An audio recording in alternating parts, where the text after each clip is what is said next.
So we want you to be more aware of what your beliefs are and the power of them and whether they harmonize with your desires. A belief is just a thought that you continue to think. That's all it is. It's just a practiced vibration. And so if you've got practiced vibrations about your desires, but contradictory practiced vibrations about how you don't believe that, then you're not gaining ground. And if you're like most people, you become discouraged, and then you look for other reasons to explain why it's not going better for you. As you compare the results, the manifestational, actualizing, materializing results that others are getting as they're turning their thoughts to things, as you only measure the results, you do yourself a disservice because you have no way of knowing what their thoughts were that produced those results. So we are not encouraging you to evaluate your method by what others are accomplishing. We encourage you to evaluate your method by how you feel, by what you're doing with your energy, because if someone else is getting really good results, it's a sure thing that they're not splitting their energy. And if you could get up close to them, you would hear them saying things like, I really like that, and I'm really looking forward to that, and this is a really good thing. And you would not hear them saying things like, I'm not sure, and I don't know what I'm doing, and I can't figure out how to do this, and life is really hard, and I really want that. But you wouldn't be hearing that from them. But if you're not aware of your own emotions, if you're only listening to words that people are saying and only observing the results that others are getting, then you're not giving yourself the opportunity to really understand what's going on with you. And what's going on with others really doesn't have anything to do with what's going on with you. You are the most technologically integrated society that has ever been, which means you've got your nose in a lot of places that does not serve you. We really think you should call it nose book.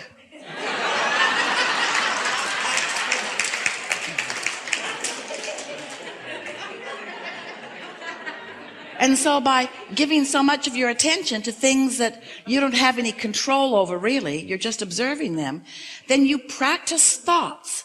You continue thoughts that often don't serve you. So deliberate creating requires deliberate thought. And deliberate thought requires a sensitivity to the way you feel. And a sensitivity to the way you feel requires understanding what your emotions mean. And so we can put it to you really, really simply. When you ask for something, which we call step 1, contrast causes you to do that. Step 2 happens, which source becomes a vibrational match to what you're asking for. When you ask for more money or for a relationship or for an improved anything, your inner being becomes the vibrational equivalent of it. When you ask, it is answered. But it is answered in a vibrational frequency that has a point of attraction that begins to attract the cooperative components.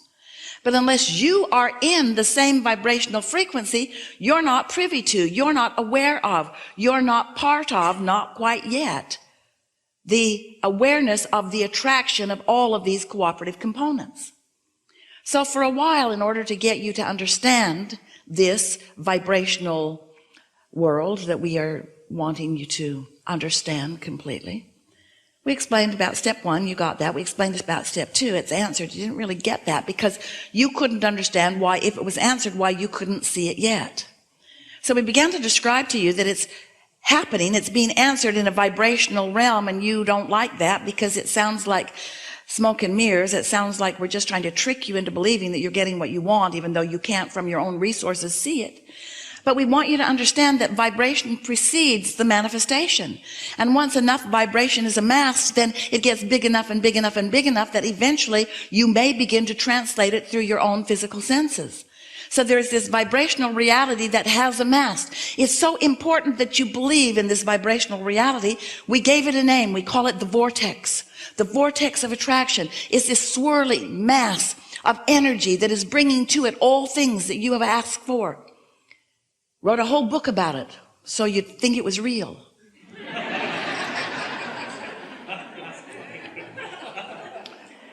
And you began to sort of take our word for it a little bit, but we began to hear you say things like, all right, Abraham, you've talked about this vortex. Esther's pointing her arms at this invisible stuff over here, and your voice gets louder and louder and happier. You talk about this vortex of creation where everything you want is.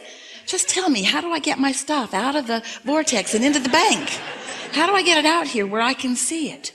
And then for a while, we said, go in there. Go in there where it is. Go in there where it is. Well, you just kind of freaked out over that.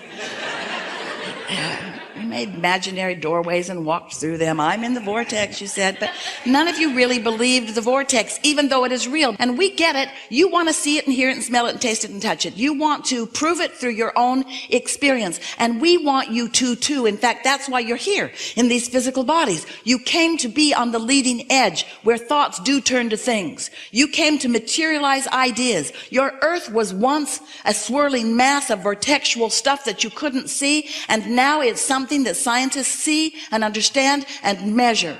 So much that was once only a thought is a physical reality. That's what this is all about here. This time-space reality where you are the genius creators who now turn more thoughts to more things. So to help you out in this process of turning thoughts to things, we're explaining to you that here are the things that you want, the experiences, the creations that you've put there, bit by bit by bit. So incrementally, by the way, that you often don't even recognize them in their mature state. Here is more in your vortex than you could live in 20 or 30 lifetimes. That's how masterful you are at sifting through contrast and creating this vortex. But now, these thoughts must begin to turn to your things in order for you to have the fulfillment of what you have been intending. So now we're explaining to you that the vibrational frequency of this vortex is very high and very fast and very pure and is being tended by your inner being, by source or whatever you want to call that non-physical aspect of you. And you, if you want to open that passageway, if you want to open that channel, if you want to be the one who receives, if you want to be in the inspired place, if you want your timing to be good, if you want to be tuned in, tapped in, turned on so that you can translate the frequencies, because remember, you can't set your radio dial on 98.7 and hear what's being broadcast on 101. You cannot receive something that is a different vibrational frequency.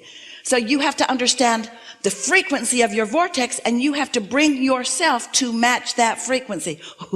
And when you do, thoughts begin to turn to things and you begin to get ideas. You say, oh, I got the best idea. And the reason you did is because you were, it maybe only for a moment, in the frequency of the vortex, and you allowed this to transfer. You allowed through this open valve, you allowed this knowledge to flow to you. That's what's going on right here, right now. Esther's wide open and allowing that which we know to blow through her in a way that you do not often hear the likes of. Streaming consciousness, because she's in vibrational alignment with what's in the vortex, with what's in your vortex. And here it comes, here it comes, here it comes. In the form of thoughts that she's receiving at an unconscious level, and words that she's speaking also at an unconscious level. And the next phase of all of that are thoughts turning to things. In other words, this is how everything comes to you. Resources are not being trucked in from other planets. Have you noticed? Have you seen any pipeline in the sky? There is not one. It's the resources of this time-space reality in combination with the powerful new thoughts that you are discovering, causing you to allow your new world to continue to evolve. And so that's what we are about with you. We want to help you find processes, understanding that helps you to want to sift through your thoughts in a more deliberate way. We want you to say yes to more things and no to few things, because when you say yes to something in this attraction-based universe, you're saying, yes, come to me, this thing I want. But when you say no to something that you don't want, you're saying, yes, come to me, this thing I don't want, because there's no such thing as yes and no in a vibrational universe. There's only attention to the subject, you see. So now you have heard everything that matters.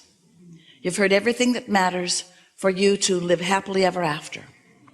And by that we mean for you to experience the success of alignment which produces for you clarity and a really sweet spot as you get to witness the universal forces helping you turn your thoughts to things. We're eager to talk with you about anything you want to talk about. There is nothing off limits. We'll help you in achieving a vibration that makes you more ready to be the receiver of the understanding and the manifestations that you seek. Don't worry about it if you are not specifically called on, because we are understanding what each of you wants. And there are some of you who are ready to ask a question for many. We may very likely call that person to ask that question for many. But it is our promise to you that whatever is active in your question will be answered here today. There is a slight question about whether you'll be in the vibrational place to hear it. But it's going to be a really good day.